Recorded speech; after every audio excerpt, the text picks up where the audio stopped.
Welcome to the Wrestling with Bigfoot Podcast. I'm your co-host, El Bankstone Supremus, Be Supreme, the one, the only Canadian Dream, the bank-stunning battle rap superstar from Medicine Hat, Ryan Bankston. And I am privileged to be joined by my co-host, the one, the only, hailing from Edmonton, Alberta, Canada, the 2015 Alberta Tag Team of the Year recipient, Dan Parker. How you doing, brother? Holy, with an introduction like that, it doesn't get any better. I'm going to have to dig out that email, that 2015 email that will show that I'm, 2015 one-half Tag Team of the Year in Alberta. It was a good time. 2015 was a good year, bro. I put some content of your viral in-ring footage on the page so people can check it out if they don't believe. Oh, fuck. There we go. Blast from the past. So what's going on, bro? A little bit of a later start today, but that's all good. We're chilling. Absolutely. It's going to be a fucking good day. We do what we want to do here. A little later start. Let some people join in and see what we've been up to here. As we are live here on the Wrestling with Bigfoot podcast here. Episode number 3. We're gaining momentum here, brother. How do you feel about that? Gaining traction. I'm feeling good. Feeling a lot better after that night, man. We got to touch base on... We were talking about the Eskimos yesterday, and I find it funny, man. Hamilton, did you see who Hamilton hired after that big-time loss to run their defense? No, I did not see who Hamilton hired to run their defense. Was it Chris Jones? They fucking brought in Chris Jones, bro. And he said that he'd do it for free. Like he's fine with making the rest of his contract from the Eskimos. He just wants another chance to show that he can do it. I thought that was absolutely hilarious. Unreal. Unbelievable. Chris Jones, yeah, at least he's getting another shot at it, He is a Grey Cup champion, but Chris Jones, he's your problem now, Hamilton. Oh, 100%, man. And not to mention the Oilers making a couple moves there. What do you think of that? A couple trades there, big time, for sure. Absolutely making a couple trades, getting a forward and getting rid of Cody Ceci. It looks like they're going to try to match one of these offers, if not both of these offers from St. Louis, unloading a little bit of cap space. So it's going to be interesting to see how they deal with that. That's what I was reading too, man. Ceci being gone. They flipped a fourth for Vasily Podkozolin. That's how you say his name. Some sort of Russian. There's some Russian slang on that name. Yeah, he's been in the Canuck system for a few years, Podzokolin or whatever, but... Drafted a couple picks after Broberg, which is kind of funny when you think about it. Yeah, it's a depth forward pick. I mean, helps out your third and fourth line, I think. He's not really been able to get his feet wet, but we'll see how he is. Maybe he just needs to be around a few skilled players like McDavid and Draisaitl and be able to get his game going. Who knows? You need those guys, man, if there's injuries. But, like, the big one for me, Ty Emberson from San Jose. Now, I'm sure a lot of people don't really know about this guy, but what's cool about this guy is in the AHL, they have an award that they give out to who they believe is the top defenseman in the league. And this guy won it a couple years ago. He's had some injury problems. He's a big right-handed shutdown defenseman, and the fact that you traded Cody Ceci and a third for him, which honestly I kind of thought Cody Ceci was going to have to go with like at least a second, and you weren't going to get anything back. Like, you were going to be lucky if you got a 7th round pick. So it's weird. Like, the Oilers, they now with Evander Kane going on long term And if they send a guy down like Josh Brown, Derek Ryan, like one of those guys, they have enough space to just match those offers. But when Kane comes back, they'll have to make a move to clear some space. Right now, they have enough. If they put Kane on LTIR, they can match Broberg and reactivate Kane when Kane comes back. So, yeah, man, big time move. I think Stan Bowman you get the guys to replace the guys you could potentially move, and you could still match it. So that just adds a lot more depth to an already deep Oiler team. Stan Bowman already shaking up the pot here. Is it the preseason's about to start? I mean, it's only a month and a half away. We're winding down the free agent frenzy here. Teams are starting to solidify what they want to do.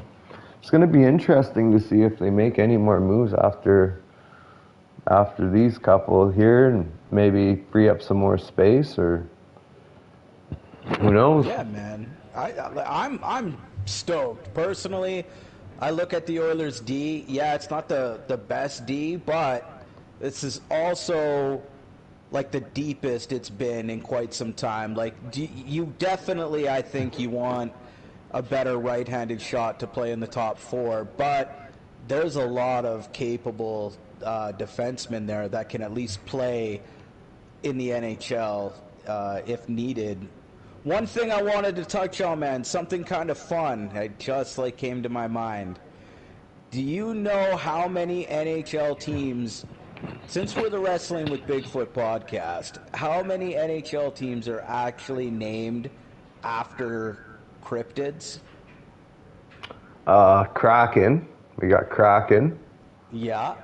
The Seattle Kraken. Cryptids. Golden Knights? No. The only other one is actually the New Jersey Devils. The Devils, of course. Yeah, man. The Jersey Devil. The legend of the Jersey Devil, which was said to inhabit the Pine Barrens of New Jersey, bro. Well, the rumors are that we could get another cryptid name in the NHL here, with Utah yet to name their team, just going by Utah Hockey Club. The rumor is they are going with Yeti. That's the leading candidate. Bro, if they go with Utah Yeti, they automatically become my second favorite team. Yeah, that'd be pretty sweet. I mean, they could do so many cool things with the Yeti kind of emblem and color pattern, and it'd be a good time for sure. A shout out, definitely honorable mention to the Colorado Avalanche with that Bigfoot. The Bigfoot, yeah. That they use on the old side crest. That one's pretty cool too, man. I like that one. Yeah. Yeah, that's a good one too. Of course, Colorado, if you guys are hockey fans, we'll move on to Bigfoot here right away, or something else. But Gabriel Landeskog, bro, he's coming back after 2 years of hard rehabs and surgeries. Gabe Landeskog could be back at the start of the season. Oh, that's that's going to be a tough hill to climb after 2 years off in the NHL. That's quite a bit of recovery you have to do. I don't know if he's going to be the same player he was, because he was a great player before he left. Oh yeah, physical guy. It's going to be hard to keep that up. It's absolutely going to be very hard to keep that up. So it's going to be hard to keep up the physical style he used to have. That's what gave him that edge. I mean, the kind of player he kind of reminds me of, kind of fitting he plays on Colorado, because he reminds me of a Forsberg-esque kind of player. Oh yeah, they definitely they don't drink their Pepsi in Colorado. They're more into their Coke. If you catch my drift there. Good old Val Nicktushkin, get better. Get sober, my man. Maybe he will. Maybe he will. Maybe he won't. You never know. Good old okay, bro. Yesterday too, I was kind of talking a little bit about Todd Standing. Todd Standing, yes. I need to get back into Todd Standing here because back to Bigfoot, guys. We're talking about Bigfoot here. And so Todd Standing, a guy from Edmonton, he goes out to Nordegg, he goes out to places like Radium, and he has like what he calls hot spots where people are literally paying him to go on these excursions, and they have interactions with these Bigfoot, these Sasquatch. Of course, they never see them, but you know, they see glowing eyes or shadows, or they hear stuff. And so Todd Standing, bro, he's got this documentary out there. It's called Discovering Bigfoot, and a lot of it was filmed out in Nordegg. And if you have time, try to find this thing, go give it a watch. It was on Netflix. I think it was so bad that they pulled it from Netflix. You could probably find clips on YouTube. But so Todd Standing, God bless him, he actually did, I'll give him credit, he did take like actual scientists out with him, but it was only after he showed these guys these videos he had. Now Todd Standing has, like I said last time, probably 2 or 3 of the best videos, if they're real. I have a hard time believing it just because they look so CGI. They look so fake. And his story is the exact same on both of them. He claims that he was in an area, he was following a Sasquatch, he set up his camera, and both times his battery was dying. He switches batteries to another battery that was dying, so like 4% battery on his camera. And he gets like these probably anywhere from 10 seconds to like 30 seconds worth of footage, which is like good footage, again, if it's real. But I just have a hard time believing somebody who, like, bro, how do you not have an emergency battery on you if you know these things are real, where it's like one of those break glass in case of emergency type things where you only pull that out if you see something?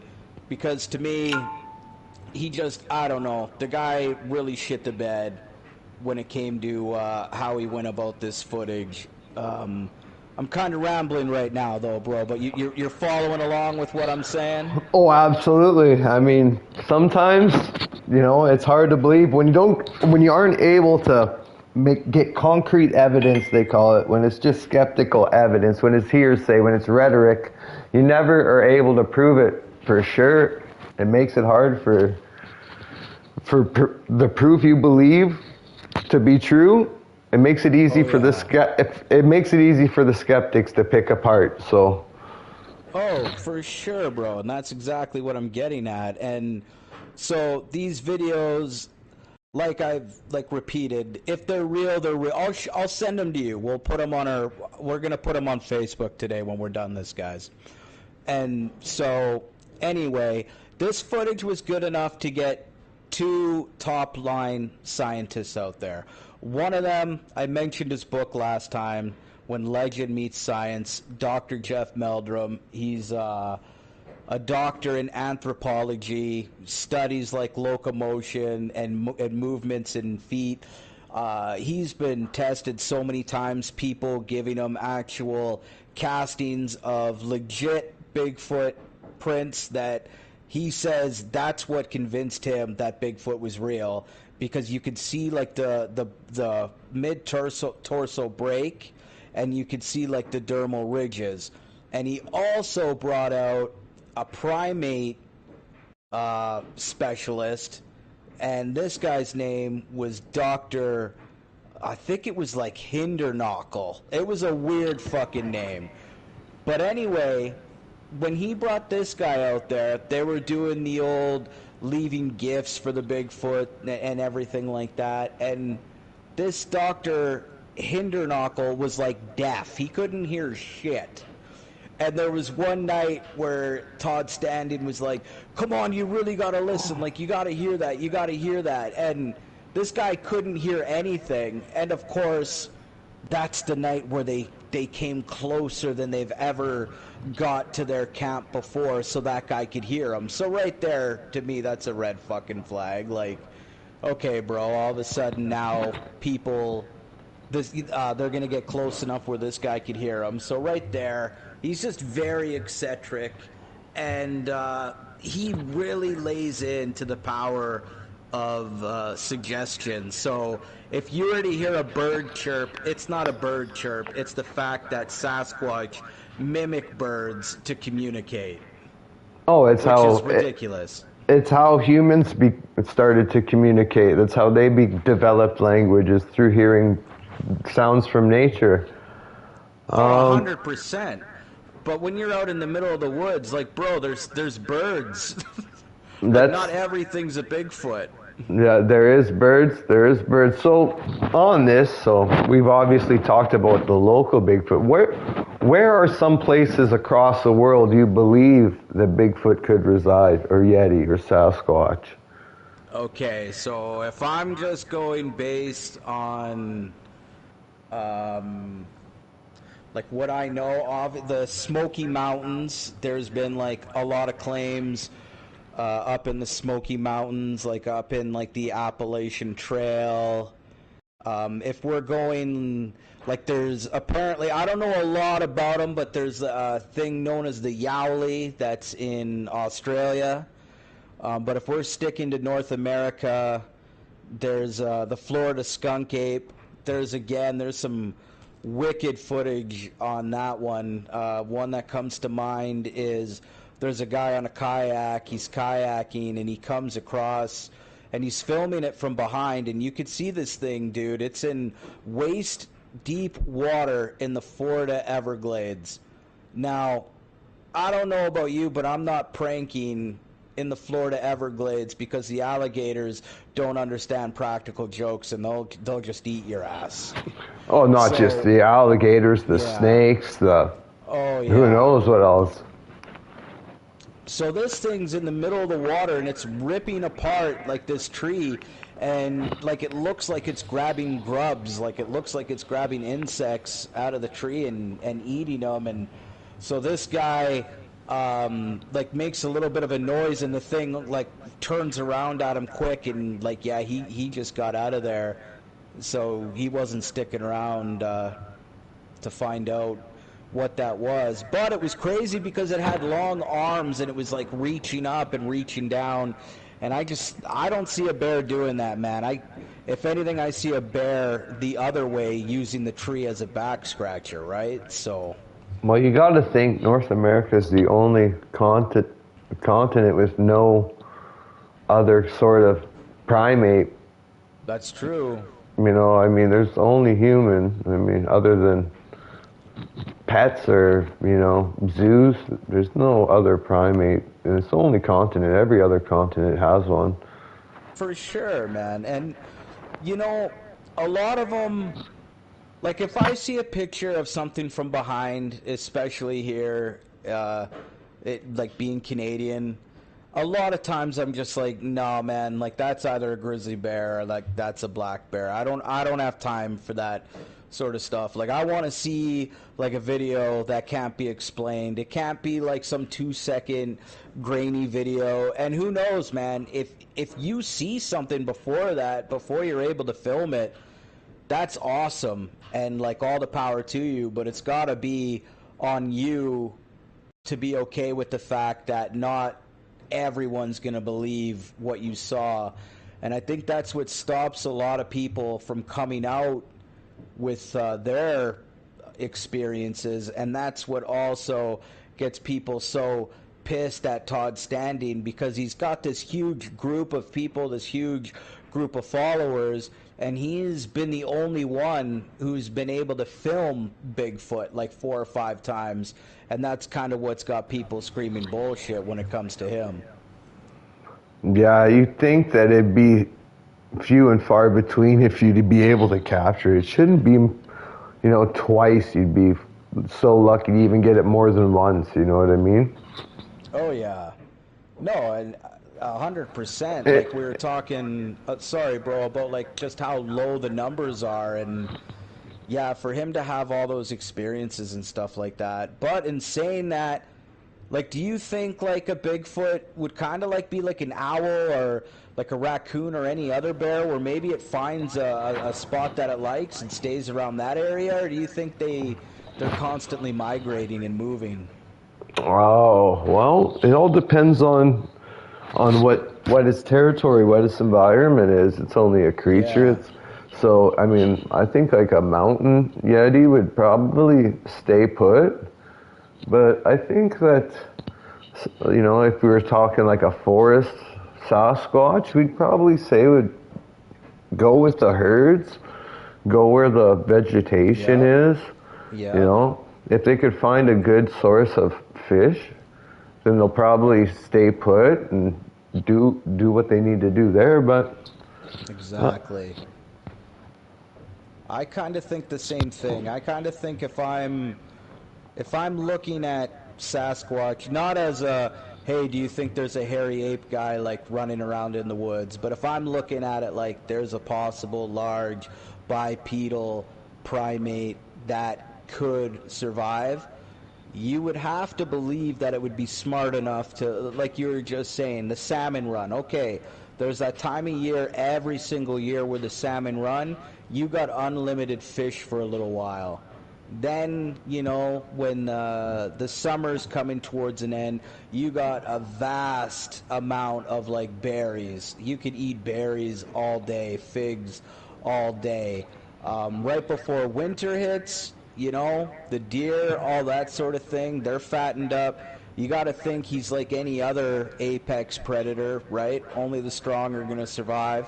So he's going to get those, pick off the weak deer or caribou or who knows, maybe a moose. Maybe they're opportunistic, right? Like something's just happened to fall. I could see him being like that, being resourceful for sure.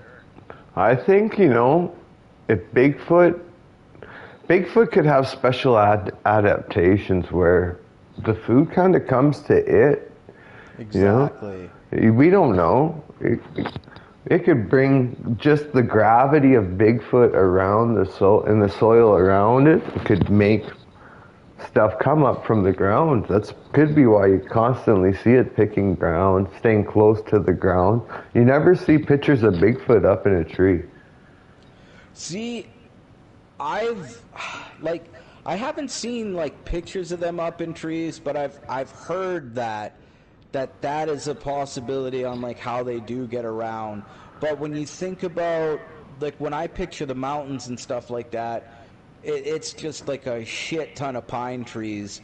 So I can't really see them using pine trees to like fling around, and I don't know, I could be wrong. I just don't see it. Maybe in other places they do something like that, but I don't see it. I just don't. Yeah. Good old frickin' Bigfoot. We'll find you one day, buddy. Oh, we're definitely. I'm 100% like. So here comes the next question. Here comes the moral dilemma. If you find Bigfoot, you tell anybody? Or are you just another Todd Standing? See, like, that's my thing, man. And that's what I, like, getting back to earlier. Like, if I saw one and I was by myself, I would have to be okay with knowing that people probably aren't going to believe me. But I'd also like to think that, say we go in a group. I mentioned before the Ranger Gunner podcast. That's actually on iTunes and Spotify. You want to check that out. He's got a lot of stuff on camping, and the topic of Bigfoot comes up quite a bit. But I'd like to think that I'm with a group of people where if I saw something, then everyone, you know, would believe it. And it would have to be one of those things where it's for sure, like, okay, dude, that's what we saw. And hopefully there's footprints there. Hopefully there's hair. Hopefully there's something that backs it up. We got to bring our pancake mix, bro, to make casting prints. That'd be the way to go. Quickcrete. Just get some Quickcrete. Yeah, that's true. I don't know. Oh man, I forget what it's called, but there's actually a casting of like, I think they say half a Bigfoot. Half a I think it's Bigfoot, I like a think it's the nest, skook, like a skookum, the skookum the cask, I think it's Skookamunga, called. the Skookamunga cask. Something like that, bro. Let me look Fucking it up eh. real quick while you carry the Fucking. load here. Well, I don't quite have the expertise on Bigfoot, Sasquatch, Yeti, Snowman, whatever you want to call them. I don't have the knowledge. I mean, I do believe in Yeti. I do believe that there is creatures out there that we have not found yet. As we continue to find new species continuously, not this giant bipedal being, but I do believe that he could be hidden somewhere. So I got it here, bro. Yeah, it is. It's the Scoopek cask, and it refers to a plaster cast that was actually collected by none other than Todd Standing during one of his expeditions. It was casted out of Scoopek Creek in British Columbia. So that's the guy you have a problem with. You think he's a big fat phony. That's the guy that, like, to me, he just finds everything, because this thing is actually like, so they basically set up a trap, like a mud trap, which is what we would do too. You set up mud traps. So you put your gift in the middle of like a hard area, like on top of a rock. So an example, you have your rock, you put some marbles, and you put an apple on it, because Bigfoot fucking loves apples, apparently. He's a teacher's pet. Who And doesn't? you dig around that area, and you, like, pour water, you make it, like, super muddy, because if he comes, he's going to step, and then he's going to step out, and you got yourself a good cast. Now, apparently, this Bigfoot there didn't want to leave its like footprints, so it actually like kind of half laid in the mud and like grabbed at the apple, and they were able to they took the casting, and when they 3D imaged it, it was like a hip bone, the pelvic bone, there was like elbow, wrist, and there was also unidentified hairs in it. So Okay, that was going to be my very first question. Was there any hair? Does there have to be some sort of hair in there? Yeah. No, there was unidentified hairs, and there was also like elk hair like around it as well. So because same thing, right? Obviously, an elk comes, it leans into it, it's gonna look the same. But there were all sorts of like other footprints and hooves like around it, animal tracks, I should say. So. Yeah, it's just weird when you think of it. One more thing on Todd Standing, bro, which like absolutely makes me like hate the guy. Fuck that guy. So he was filming himself. He was like in the middle of nowhere again, and he had his fucking night vision camera pointed right at this apple. And he's filming this apple, bro, and he's not taking his eye off this apple, and he could hear a Bigfoot like coming for it, and he's like, I'm not, like, I can't, like, I'm not gonna, like, not, like, I gotta film it. And then apparently out of nowhere from the side, this other Bigfoot like ran up to him, and he calls this Bigfoot Coda, like he has names for him. And he's like, so Coda came running up, and he like pans the camera and like gets scared and like backs off a bit. And dude, when he's going back and he's editing the footage, he's like, I want you guys to see this. And he slows it down frame by frame. And as he's getting scared and he's panning the camera away, you could fucking see a hand come in, grab the apple, and then pull its hand back. And I'm just like, son of a bitch, bro. So either again, Bigfoot is smart enough where it does Jurassic Park like shit, clever girl, and they distract you while the other one grabs the food, or this guy is just top-notch, Oscar-worthy level actor, bro. Well, you got to think Bigfoot is smarter than man. With the size of them, and their brain could be 10 times the size of ours in comparison to our body, and they could just be outsmarting us, and we don't even know it because we're so stupid. Yeah, that's true, but that's the problem, man. Like, why, with all the hundreds of thousands of people looking for Bigfoot, like, this is like the John Wick of Bigfoot hunters, man. And he's tried so many times to pass through, Parliament protecting Sasquatch as a species. Nobody's doing it. I'm going to make it my personal mission to get Todd standing here on the podcast, and we are going to berate him and belittle him and tell him he's a big phony. And where's your proof? I want to see it. Man. Todd Standing, I'm calling you out right now. Wrestling with Bigfoot Podcast. We're calling you out, Todd Standing. We're calling you out, Todd. When we're done with you, you won't be standing. No, you'll be Todd laying down. Oh, yeah, Todd on your ass. Yeah. But anyway, and that's what, that's what brings up, like, the next point. I kind of lost my train of thought there because I was so pissed at Todd Standing, but I'm back, guys. I'm back. We're back, baby. Do you take a shot if you see a Sasquatch? Oh. Do you kill it?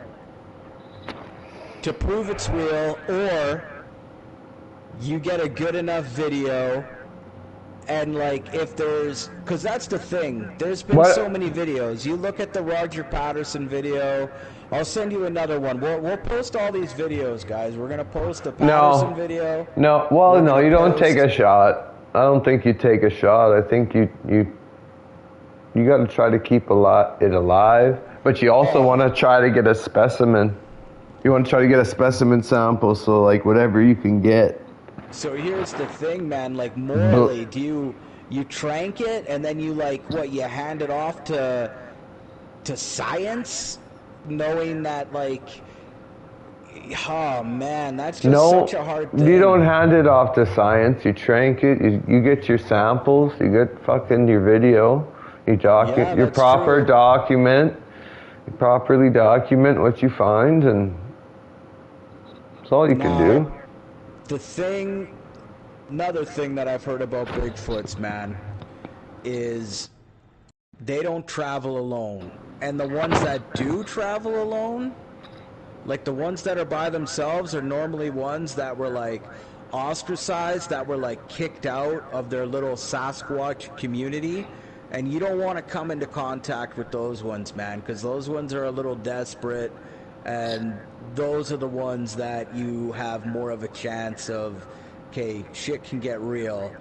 I've heard many stories of like hunters raising their guns and they're about to shoot and they don't, and they back off slowly, because I've always heard that if you shoot, these things are mated, man, and you better hope that there's 3 or 4 of you, because there's probably going to be 2 or 3 of them that are going to be running at you if you take out one of their loved ones, man. And what do you do at that point? You could be so ready. You could be with like your best friends, but you don't know how someone's going to react to some crazy ass beast running at them. That shit's freaky, man, to think about. Fucking Bigfoot's scary, bro. How do you deal with it? How would you deal with it?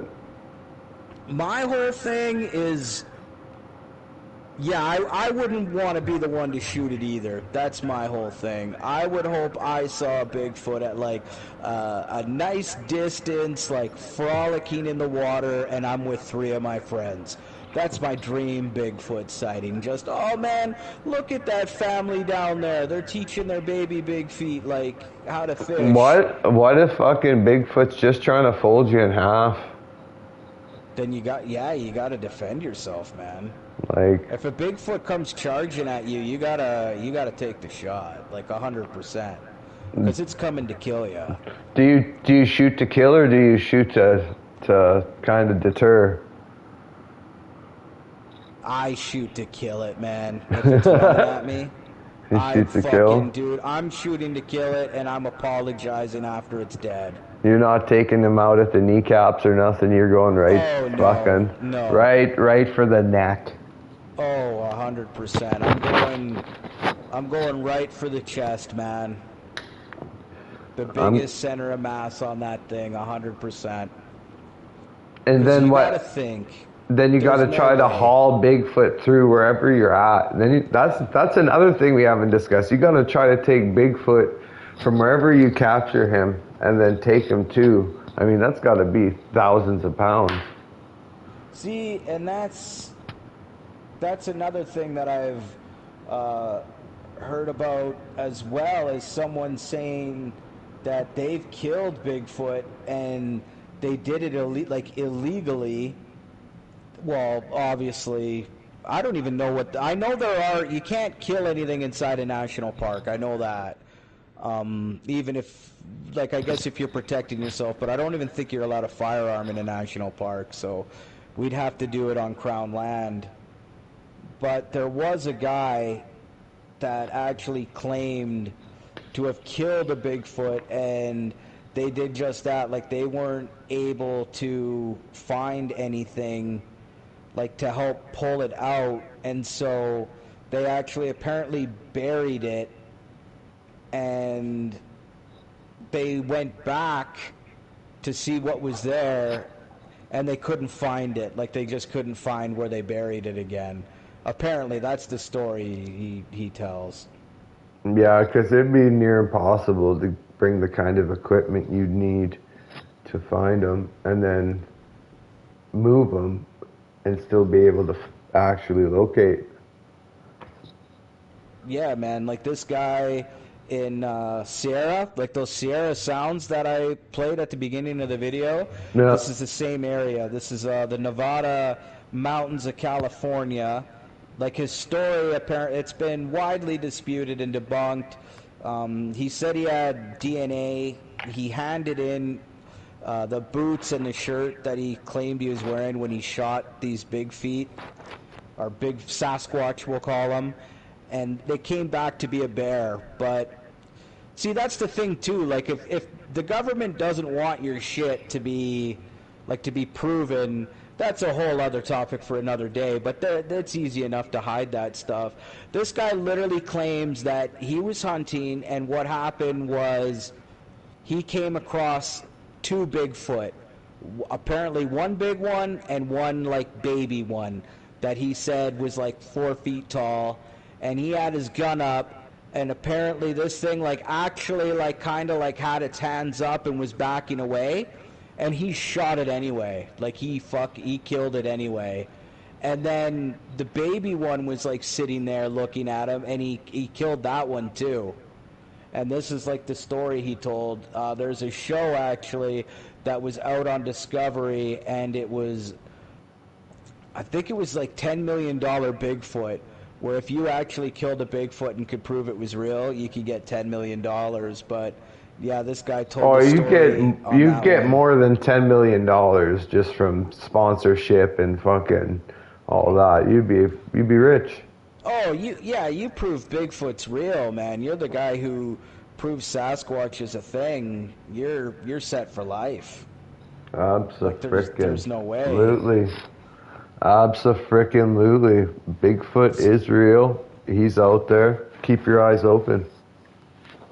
Oh, for sure. And if you guys have any areas or any Bigfoot stories that you kind of want us to talk about, we definitely can. I know we haven't yet. We'll get to it another time. But talking about the Smoky Mountains, I wanted to talk about that Dennis Martin case, which is absolutely mind-boggling. That's some of the missing 411 stuff that I want to get into. But I think first, man, I think right now is a good time to plug our sponsor. You want to plug our sponsor, my man? Shirts and Skins. Shirts and Skins app. I had my mic on mute there, but don't mute this app. Shirts and Skins app. Press play. You can join up, look what's in your community for local pickup games in your neighborhood and abroad. Check it out. Post for yourself. Shirts and Skins on Android in the iTunes or Apple Store. Check it out. Confirmed. Confirmed. 100% confirmed. So be sure to check that out. I've checked it out. I like it so far. Good stuff. We got to get some more users on there. The more users that we are able to get on the app, the more we're able to develop and start the community growth, and that's exactly what this app's based on. So, oh yeah, Shirts and Skins apps. Press play. Yeah, get it going today, man, and. You know, we'll keep up the Bigfoot talk. We'll keep up the other cryptid stuff. It'd be cool to touch on the Wendigo going forward, and we're gonna. Oh yes, I mean let's not forget there's more than just Bigfoot. There's Nessie. There's all sorts of cryptic creatures we could find. I mean, they found the Kraken, for crying out loud. They found the giant squid everyone spoke of. They did, man. I mean, years. I mean, it is possible. Years of just tall tales, of course. You know, let's not forget my Megalodon? Favorite, man. El Jefe's favorite. We could touch base on mermaids, bro. Mermaids? Oh, indeed. I have I have much more knowledge of mermaids than I do of Bigfoot. I'll tell you that right now. When it comes to mermaids, I definitely flounder. Oh, good pun. Good pun. Oh, you gotta love it, man. You gotta absolutely love it. But yeah, no, mermaids, they can be mermaids as mischievous as Bigfoot, let's say. Mermaids, man, the in most cultures freak me out. In most cultures, mermaids are not little princesses under the sea. Not at all, bro. No, they're fucking terrifying. No, and yeah. You're out drowning and like are on a shipwreck, and you're just sitting there bobbing, and just a group of mermaids pop up beside you, bro. I'm so that would just mermaids are known to lure you into the water. They don't call them sirens or mermaids for nothing. Yeah, they lure you in with that beautiful song. Yeah. And they pull you in and game over. Mermaids, they're not to be butt stuff. You know, it'd be harder to find a mermaid than it would be to get Bigfoot, I think. With the simple fact that we can't breathe underwater. Yeah, I mean the domain that they'd be able to cover would be. They're at a high advantage there, bro. Oh yeah. I at most got 2 minutes holding my breath. I ain't seen shit. I ain't opening my eyes underwater either. I mean, so and they feeling around for those mermaids. So they can swim and they got hands. Like, you're fucked. Oh yeah, they're just grabbing stuff. They're swimming around. They got their tridents. Yeah. You know. Oh no. That's little princess fucking Little Mermaid fucking.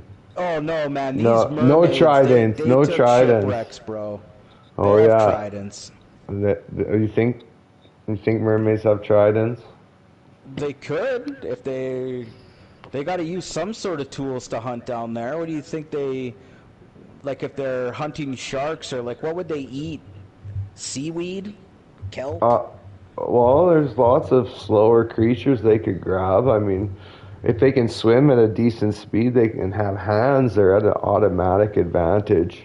I've seen a couple weird videos on mermaids, actually, because that's the same thing. I can't remember what place it is, but there was actually another reward for it. Mermaids? Oh, yeah, man. Like, if you could prove mermaids... Oh, good luck. You got, like, good luck. $1 million. Good freaking luck. Nobody even knows what would you use to bait a mermaid?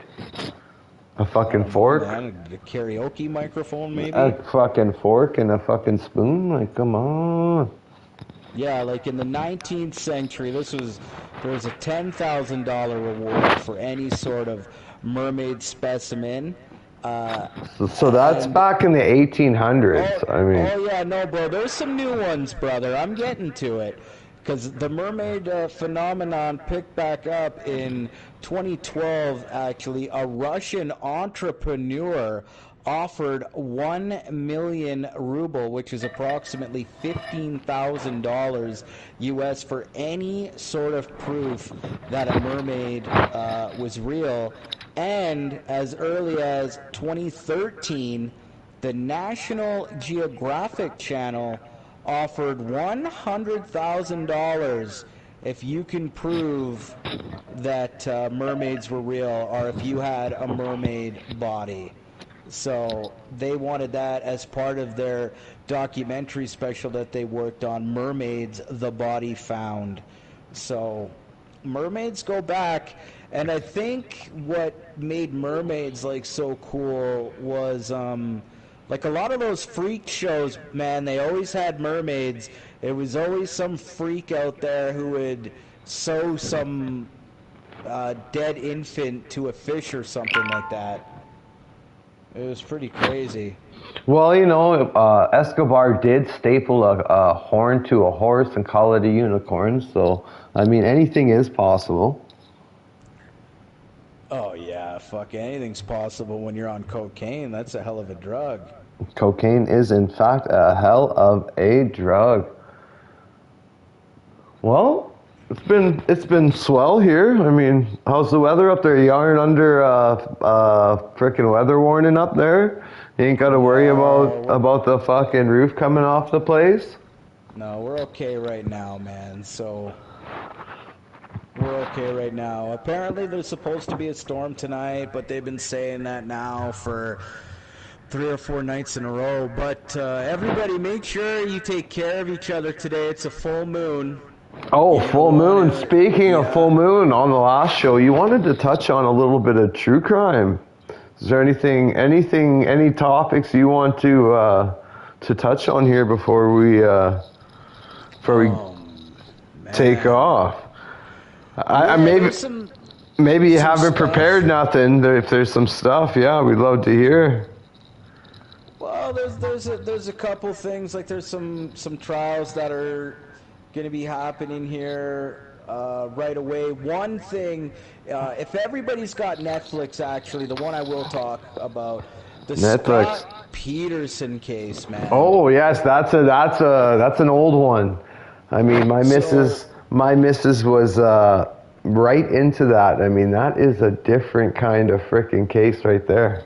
Oh yeah, man, a special. What's that one called? What's that one called? Because I haven't seen that one. Oh, I think it's called Lacey. Lacey, yeah, Lacey Peterson, Netflix. So, Murder yeah, of. It's called. No, maybe that's not it. I'll check her up here. Sorry to cut you off there. Yeah. No. Like that's all good. So Scott Peterson, obviously, like convicted, was sentenced to death 20 years ago for the murder of his wife and unborn child, his son Connor. His wife was I think it was 9 months pregnant. She was ready to pop at any day. She went missing on Christmas Eve, same day that he actually went fishing. Now, he's been in prison for 20 years, and what makes things interesting is the fact that the LA Innocence Project actually took on his case, and as little as a month ago actually got a judge to agree to get DNA testing done on a piece of duct tape that happened to be found in a burnt out white utility van. The theory is there was actually a burglary that happened around the same time that Lacey Peterson went missing.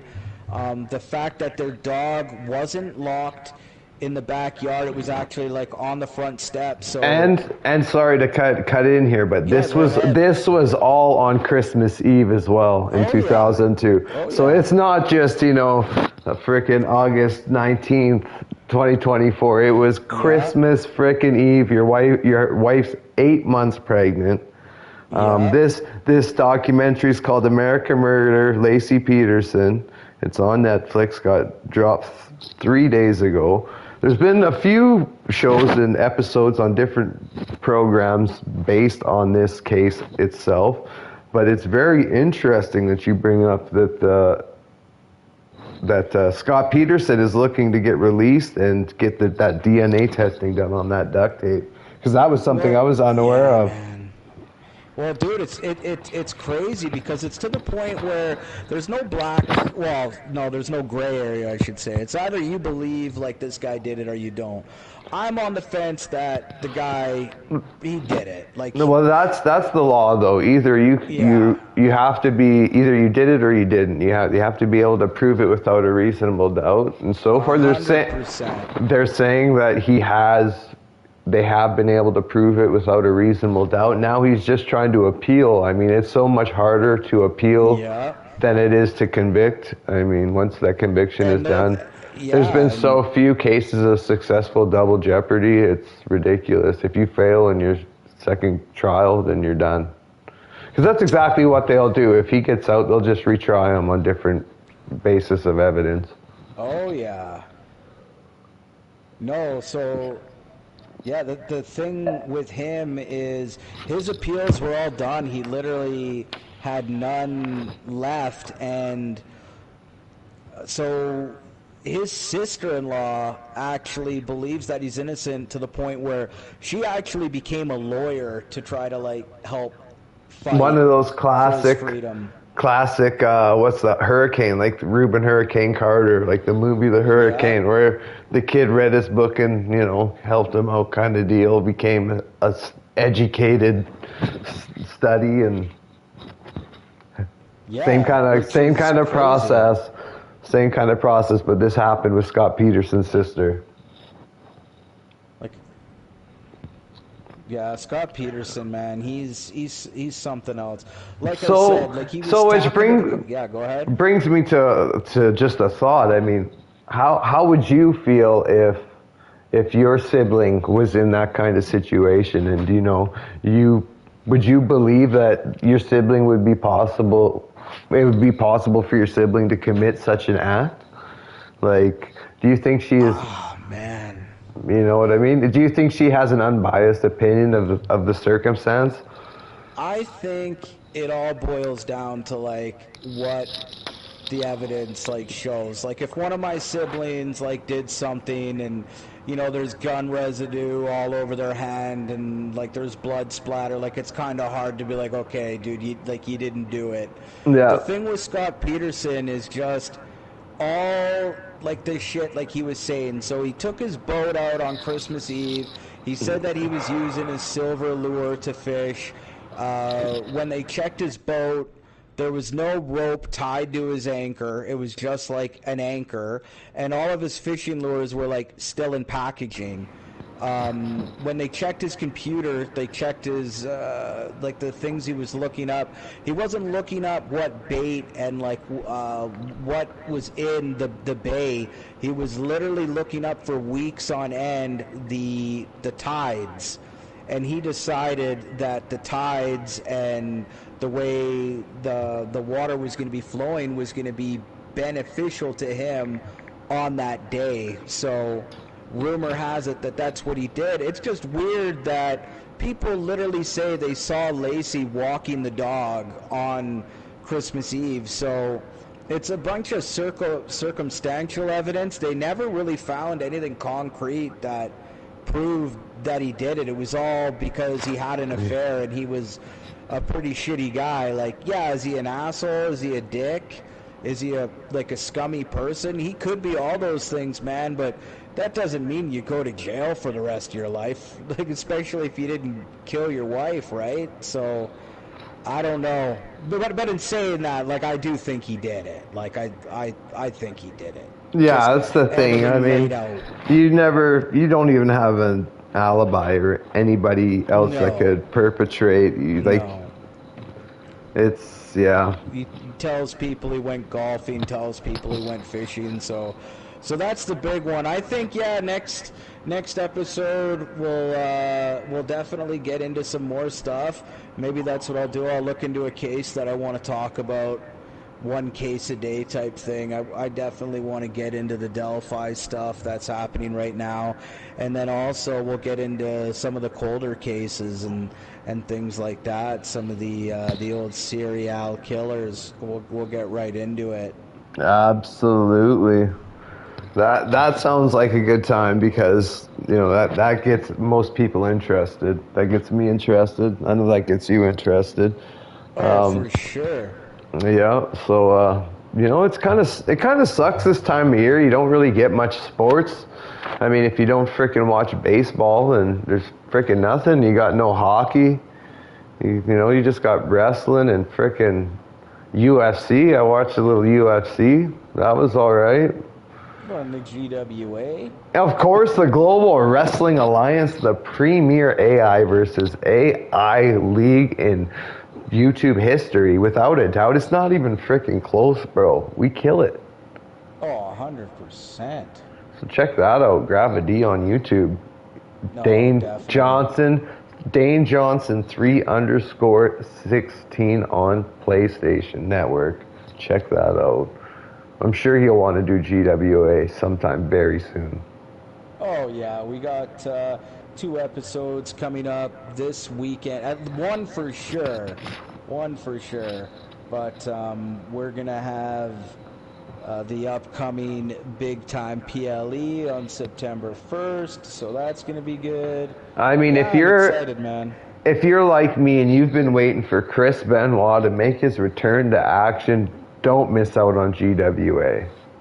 Oh, and we don't hold back. Like, he's still a family annihilator. He is still a piece of shit scumbag. So, yeah, we go hard. Look out for more Bigfoot stuff. We'll, maybe not tomorrow. Like, I'm back on my mornings for 4 more days. Oh, but, yeah. We'll be able to touch base Sunday, Monday. Yeah, we'll talk about the week at hand. I mean, we got the Monday morning, the after the weekend, get you back in your work week show, and then we'll pick her up on the weekend when everyone's done work, got time to chill and listen to the podcast. But gotta thank everyone for tuning in. Don't forget to like, don't forget to subscribe. So we'll give you all your best Bigfoot news action. We talk Bigfoot, we talk true crime, we talk hockey, we talk all sports, we talk everything in between. We talk wrestling, we talk, you name it, we'll talk it. It's your man, we talk it like Rick talk it. It's your man, bang stunning superstar from Medicine Hat, Ryan Bankson, with your man, Grava D, Dane Johnson 3_16 Dan Parker. We're going to have a freaking good one. You got to freaking love it. Shirts and skins. Wrestling with Bigfoot Podcast. That's how we do it.